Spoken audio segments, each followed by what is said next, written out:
Art Williams has spoken to many business groups throughout the years. The following speech was delivered to the 1987 National Religious Broadcaster Convention and has become a classic example of Art's philosophy on winning in business. It is simply entitled, Do It. Dr. Jerry Falwell, Chancellor of Liberty University, introduces Art Williams. 15 years ago, he was a high school football coach. His wife, Angela, was teaching English in high school. He got an idea, just an idea. And 10 years ago, he turned that idea into a company, a concept, a practical concept. 10 years have passed. 150,000 people work for him now. Last year, he sold $77 billion worth of insurance.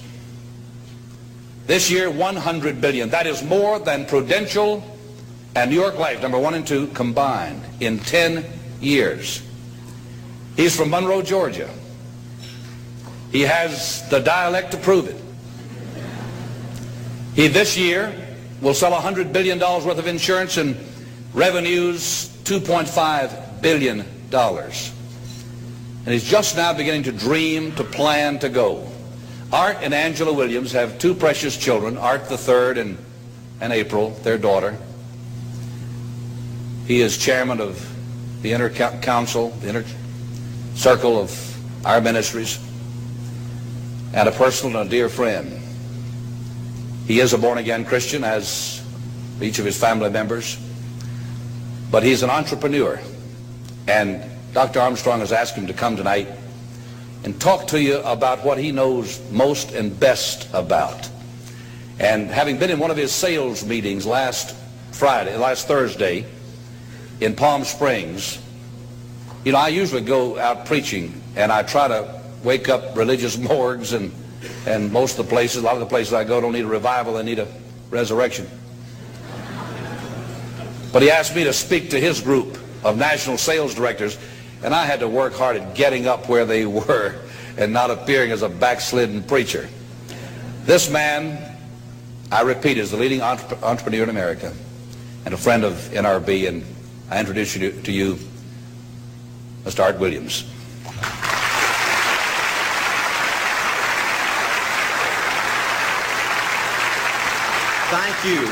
Thank you, Jerry. And I tell you, I don't know if I've been this nervous in a long time. This is the most intimidating thing that I think's ever happened to me. An old dumb South Georgia football coach speaking to a bunch of TV personalities like many of you, many great evangelists in the audience, and who put me between Falwell and Swaggart on the same night just totally blows me away. But I'll try to give it my best shot. I was asked to talk to you about how to win in business. I think it's a good subject for you to think about, because I believe business in America is in a crisis situation today. All you have to do is read the paper and every month see our trade deficit, and it's just a very depressing situation. And to speak to you about how to win in business, there's a lot of obvious things I could talk about. You first have to find a need. You've got to fill a need for a consumer out there. You've got to have a market. You've got to have somebody to sell your product or your service to. You've got to, if you really want to get big and win big, you've got to have a uniqueness. There's got to be something a little bit different from you than all the competition out there. But by far the most important thing you've got to have to win in business in these United States today is a very unique kind of mental toughness. I believe the difference in winning and losing in the free enterprise system is so small, it's almost too scary to talk about. You can do 99% of the things right in business, and yet if you don't possess what I call that winning edge, that mental toughness, folks, it's impossible to win. I believe the thinking in corporate America has been screwed up over these last 20 or 25 years, and I believe this screwed up kind of thinking started in our big liberal universities today. I believe a college degree in business from most universities today is not worth the paper it's written on. I just had a son graduate from the University of Georgia a few months ago.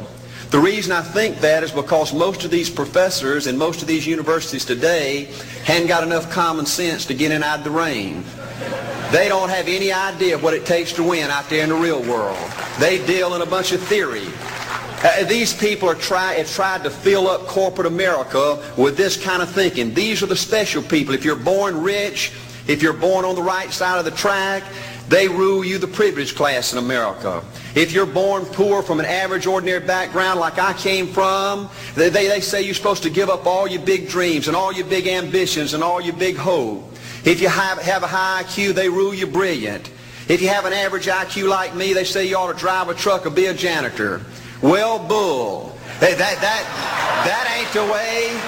That ain't the way it is, and that ain't the way it ever was. They ain't nobody ever designed a test, nor will they design a test that can measure the heart of a man or a woman. The things that are unique to winning in business in America today are not outside artificial things like IQs, college board scores, college degrees, and stuff like that. The key to winning in these United States is what's inside a person.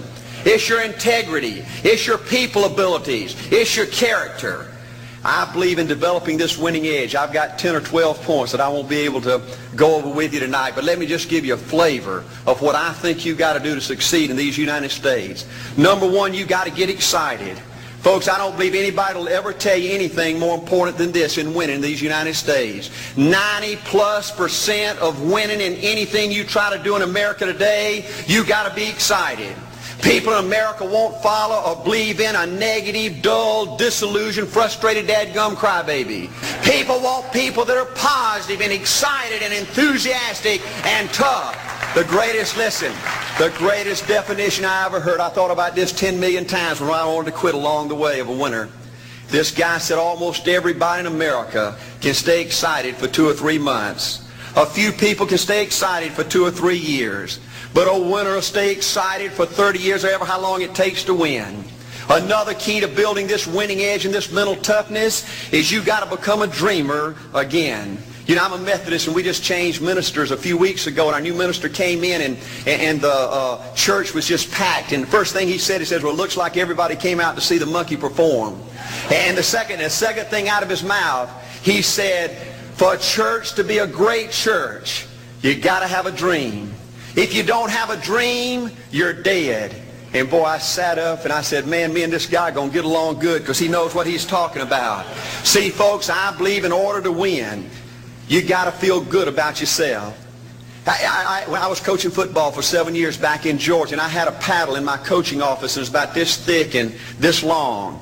And in the fat end, I had little holes bored in it so you could really get some speed and blister their little butt, you know, when they misbehaved. And I had a rule on my football team that if any kid said, I can't, if any football player heard one of my football players said, I can't, he got to bring him in the coach's office and give him 3 licks. And it took me about a month to get all that thinking out of my players every year, you know, and I'd have football players knock on my door at recess and at lunch and after school. And he said, Coach, he said it. Coach, he said it. And I'd make that kid bend over, and I'd give that other kid the board. He'd bust him 3 times. And folks, it didn't take long. You couldn't create a word game to get one of my kids to say I can't. Bring it home a little bit more personal. When April and little Art were just this little and could understand words, every time they said I can't, I made them do 3 push-ups. Folks, there ain't nothing you can't do in America if you want to bad enough. Another key in building this winning edge is, folks, you got to stand for something. People in America, the good people in America, are fed up with these dadgum fence sitters and mealy mouths. Corporate America has an especially black eye in business today. Most people in America think you can't find a company. They think you can't find a salesperson that'll tell you like it is and stand behind their word. They think these companies will sell anything, say anything, just to make a sale, just to make a profit. Well, you know what? Folks, if you want to win in the free enterprise system in America today, you got to stand for something. And another point, thank you, is yes, you're going to be controversial. Folks, if you want to win in these United States today, just get ready. You're going to be controversial. The only way not to be controversial is to be average and ordinary. They just call me anything but average and ordinary. Now, I know some of you might say, well, you know, I don't think I like Art Williams. You know, he sounds like an old tough butt to me. Well, folks, I'm telling you, you can be good and tough at the same time.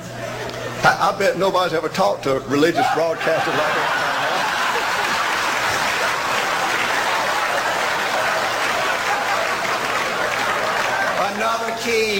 Another key to developing this winning attitude that'll give you a chance to do something great in American business is, folks, you've got to make a total commitment to what you're about. Do you know the American people have lost their toughness? They've lost their ability to make a commitment. See, folks, in trying to win in business, you're just going to have so many false starts. You think you get it going time after time, and you just get knocked back to ground zero, and it's your ability to compete, to pick yourself up off the mat one more time, to go for it one more time, that's going to determine success or failure. You know, we've got a divorce rate in America some 50% right now. You know, it just seems like that people that go in business today, they have an attitude, well, I'm going to stick my toe in it. If I start making all this money, get all these promotions, then I'll see this thing through. Well, folks, that's not the way it works. The first step to winning in business in America today is you've got to make a total commitment. Total commitment gives you that little extra ounce of courage you need to fight back through the tough times. Winning in business demands the same kind of commitment that winning in marriage demands. You know, I fell in love with my wife in the 2nd grade. Only girlfriend I ever had. We ran off and got married our freshman year, had both of our children before we left college. We're true business partners in marriage. We go everywhere together. I spend more time with her, been married to her 26 years, now I got 2 grandbabies, love her more today than I ever have. But I don't like her all the time. There's a bunch of times every day that I don't like her. I'm a nut about brushing my teeth. You know, if I can get the toothbrush, I'll brush my teeth 4, 5, 6 times a day. And Angela's always forgetting everything, you know. And she always leaves the cap off the toothpaste, you know. And when I go in there to brush my teeth, the cap's off. It's got that hard little crust around the edge. You know, it just burns me more than I can tell you, you know. And I get on Angela's nerves about a lot of things. You know, we were having dinner last week, and every time we get through, Angela kicks me under the table, you know, and gets me back in my room and says, "Art, you ain't got no class." You know,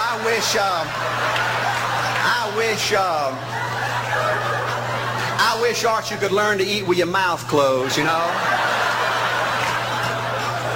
But see, folks, if you want to win in business, everything's not going to work out like you want it to, but you got to be committed. I want to have great kids. I want to have a wonderful relationship. I want to have tremendous grandbabies. Another key in building this winning edge in business is you've got to learn to treat people good.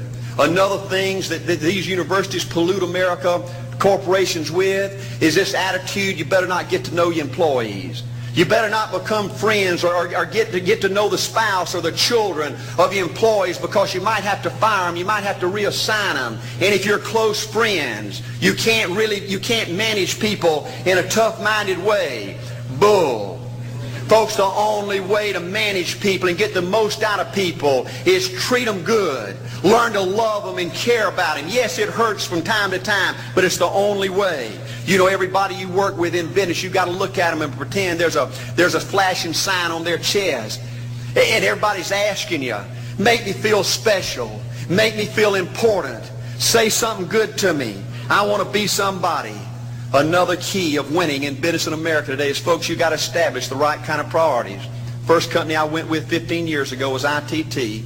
When I was out there struggling, dying every day, wanting to quit and go back in coaching 1,000 times, my first heroes in this business were vice presidents at ITT making $40,000 or $50,000 a year.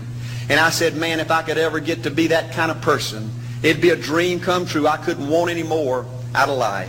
A few years later, I earned the right to get promotions to that level and found so many of my heroes in business, their personal lives were a disaster. They were alcoholics and divorced 3 and 4 and 5 times. I just read an article by the author of In Search of Excellence, and I saw where he says, I can't find evidence of any successful business person in America that's not tunnel vision, that just doesn't give everything to business. Folks, I said back then, 15 years ago, that if that's the price you've got to pay to win in business, it's not worth it. 15 years later, a multimillionaire. Folks, I can stand and preach to you that you can't separate your personal life from your business life. God's got to come first. Your family's got to come second. And business has got to come third. And I believe if you have a lousy spiritual life and a lousy personal life, long range, it's going to be devastating to your business. Another thing in building this winning attitude.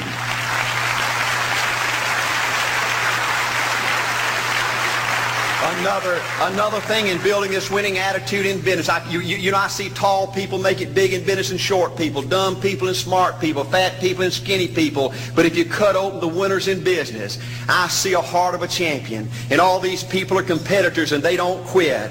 I believe desire and will to win is everything. I don't know why I'm like I am, but my butt's always burning. There's always something say, Art, dadgummit, you're supposed to go for it. Art, dadgummit, you're supposed to be somebody. You're supposed to make a difference with your life. What does the $500,000 a year person do? The $50,000 a year person doesn't do. You look at the outside and study those two individuals, everything seems to be the same. They both are the same sex, they both are the same age, they have the same training, the same positions, the same contract, the same fringe benefits. They both are successful, they work hard, they're good family people, make tough commitments. But what's the difference? What does the $500,000 a year person do? The $50,000 a year person doesn't do. He pays the price and a little bit more. He works hard and a little bit more. He's loyal to the company and a little bit more. He believes in a little bit more. He makes money and a little bit more. He saves money and a little bit more. If you want to win in these United States, you got to be tough and you can't quit. The last thing I'll talk to you about today in building this winning edge is, folks, if you want to win in business, you got to be a leader. Leadership is everything. You show me anything in these United States that win, I'll show you a leader at work. You show me a successful church, Boy Scout troop, club, football team, business, I'll show you something run by a leader. See, I thought at one time in my life you had to be smart to win. I used to have these smart people that dress so pretty and talk so pretty and use these big words. They just intimidated me. And I said, Art, you can't ever be that good. Why don't you just throw in the towel and go on back and coach football for a living? And I found two things out about smart people. I think it's almost impossible for a smart person to win in business in America today. Because I find smart people spend their whole lifetime figuring things out. They're always trying to figure out an easier way and a quicker way. And another thing I found out about smart people is they just don't get around to doing nothing. And see, somebody like Art Williams, everybody said, well, he can't do it. And somebody like that can't do it. But he does it. See, folks, I want you to know almost everybody in America almost does enough to win. They almost get there. They almost are over the hump. They almost have it going. They almost, in everything they do, almost is a way of life to almost everybody in America. But the winners do it. What do? They do whatever it takes to get the job done. They do it and do it and do it and do it and do it until the job gets done. And then they talk about how great it is to be somebody they're proud of. We need leaders in America who can do it. If you want to become somebody, do it. If you want to go in business for yourself, do it. If you want to become financially independent, do it. I hear too much talk in these United States. Everybody can talk a good game. We need people in America who can do it. I go all over this country with A.L. Williams, and I have people say, Art, you can count on me. Wonderful. Just do it. Art, I guarantee you this is my last stop. I'm going to win now. Super duper. Just do it. Art, if I could just have one good month and get the ball going, I know I could make it big. Super. Just do it. Art, if I could just pay off this debt, I could really go. Great. Just do it. Art, if I could just sell my house. Do it. But houses ain't selling. Do it anyway. Art, I'm not making any money. What can I do? You just do it. Do what, Art? You do it and do it and do it. Art, I guarantee I'm going to win this contest. Super duper. Just do it. Art, I'm over the hump now. Watch my smoke. Great. Just do it. Art, I want to make it so bad I can taste it. What I do? You just do it. Art, I'm a vice president now. Can I quit doing it? No. Art, I don't know if I can keep on keeping on. I'm really hurting. What I do? You just do it. Do what, Art? You do it and do it and do it. Art, all my life I wanted to be somebody important. Well, what do it then? Art, I'm going to save money so I don't have to go through this again. Great. Just do it. Art, I don't feel like I've had enough training. What I do? You just do it. Art, my manager don't give me no help. What I do? You just do it. Art, you don't understand. I was Mr. Everything at my former company. You don't mean I have to start off down here at the bottom and do it, do you? Yep, you really got to do it. Art, what's the primary difference between winners and losers? The winners do it. They do it and do it and do it and do it until the job gets done. And then they talk about how great it is to finally have achieved something unique and how glad they are that they didn't quit like everybody else and how wonderful it is to finally be somebody they're proud of and make a difference with their life. Thank you.